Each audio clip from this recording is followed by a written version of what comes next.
Estudiantes del curso de análisis matemático, en el día de hoy mostraré la demostración de una propiedad de la integral de Riemann. Es la siguiente. La propiedad dice que tenemos un intervalo I desde A hasta B y una función definida sobre ese intervalo hasta R que es integrable. Si tenemos un número real K, entonces la función definida como K por F es integrable y su integral está dada por esta fórmula. Eso es lo que hay que demostrar. Identificamos la hipótesis, que es el intervalo cerrado y acotado, la función definida en ese intervalo que es integrable y un número real K. La tesis es demostrar que K por F es integrable y demostrar esta igualdad. Las herramientas teóricas, es decir, las definiciones, propiedades y teoremas que vamos a utilizar son las siguientes. Que para un número real K se tienen tres opciones, que ese número es igual a 0, menor que 0 o mayor que 0, que si tenemos un número negativo y un conjunto acotado, la relación entre los supremos y los ínfimos del conjunto A y del conjunto K por A está dado de la siguiente manera. El supremo del conjunto K por A es igual a K por el ínfimo de A. También vamos a estar utilizando la definición de suma superior, la definición de suma inferior, la definición de integral superior e inferior de una función acotada. Empezamos la demostración. Como K es un número real cualquiera, tenemos tres casos, tres opciones. K es 0, K es negativo o K es mayor que 0. Vamos a considerar el caso que K es menor que 0. Como tenemos que la función f es integrable, por definición de integrabilidad de Riemann, tenemos que su integral superior es igual a su integral inferior y que esto sería igual a la integral de a hasta b. Dado que f está acotada, entonces la función k por f también lo estaría.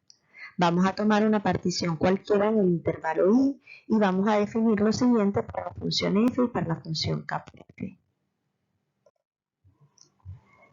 Tenemos que los valores ínfimos y los supremos de las funciones k por f y f los vamos a anotar de la siguiente manera. Por minúsculas los valores ínfimos, por mayúsculas los valores supremos, con m los valores para f, con n los valores para la función k por f. De manera análoga se definen las sumas superiores e inferiores de las funciones k por f y la función f. Para la función f tendríamos que la suma inferior es la sumatoria de los m sub i. Para la función k por f, la suma inferior sería la sumatoria de los n sub i por la longitud de los intervalos y así sucesivamente. Tendríamos estas definiciones. Tenemos las definiciones de integral superior e inferior para la función kf y para la función f definidas por los supremos de todas, por ejemplo, la integral inferior es el supremo de todas las sumas inferiores, la integral inferior de k por f sería el supremo de todas las sumas inferiores de k por f, la integral superior de f sería el ínfimo de todas las sumas superiores de f, y la integral superior de k por f sería el ínfimo de todas las sumas superiores de la función k por f. Dadas las definiciones anteriores y el hecho de que k es menor que 0, las propiedades de ínfimo, vamos a tener el siguiente razonamiento. Aquí tenemos que m sub i es el ínfimo de los valores de f en cada subintervalo. Lo que vamos a hacer es multiplicar esta igualdad por k a ambos lados y aquí vamos a obtener del lado derecho que estoy multiplicando k por un ínfimo de un conjunto acotado.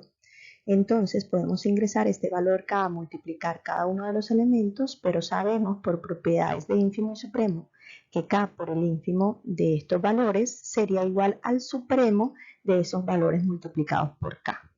Entonces de este lado derecho nos está quedando la definición del valor supremo de la función k por f en cada subintervalo, que lo hemos notado con n mayúscula, n sub i. Obtendríamos entonces que k por los valores, por el valor ínfimo de la función en cada subintervalo es igual al valor supremo de la función k por f. Tenemos entonces n igualdades desde i igual 1 hasta n que vamos a multiplicar por la longitud de cada subintervalo de la partición. Volvemos a tener n igualdades que vamos a sumar término a término y obtenemos esta relación de aquí, que k por esta sumatoria es igual a esta sumatoria de acá. En el lado izquierdo esto sería k por la suma inferior de la función f. Y del lado derecho esto sería la suma superior de la función k por f. Ahora vamos a utilizar la definición de integral superior de k por f. Sabemos que la integral superior de k por f se define como el ínfimo de las sumas superiores de k por f. Pero las sumas superiores de k por f en el razonamiento anterior nos dio que era igual a k por las sumas inferiores de f. Entonces, sacar el ínfimo de este conjunto de números es igual a sacar el ínfimo de este conjunto de números.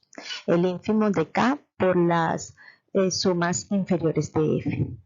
Pero por propiedades del ínfimo podemos extraer este k de aquí y entonces el ínfimo de k por las sumas inferiores de f sería igual a k por el supremo de las sumas inferiores de f. Entonces, por definición de integral inferior de f, esto sería la integral inferior de f. Por transitividad de todas estas igualdades, nosotros lo que tendríamos ahora es que la integral superior de k por f es igual a k por la integral inferior de f. De manera análoga, vamos a tener un procedimiento en el que vamos a demostrar que la suma inferior de k por f es igual a k por la suma superior de f. Y al final vamos a obtener que la integral inferior de k por f es igual a k por la integral superior de f. En resumen, se tienen estas dos igualdades. La integral superior de k por f es igual a k por la integral inferior de f y la integral inferior de k por f es igual a k por la integral superior de f. Pero sabemos que f es integrable, o sea que esta parte, L de f, es igual a esta parte, U de f. O sea que k por L de f es igual a k por U de f. Por transitividad tendríamos que la integral superior de k por f será igual a la integral inferior de k por f. Lo escribimos aquí. Con esto, k por f cumpliría la definición de integrabilidad. Entonces podemos decir que k por f es integrable y tendríamos esta igualdad.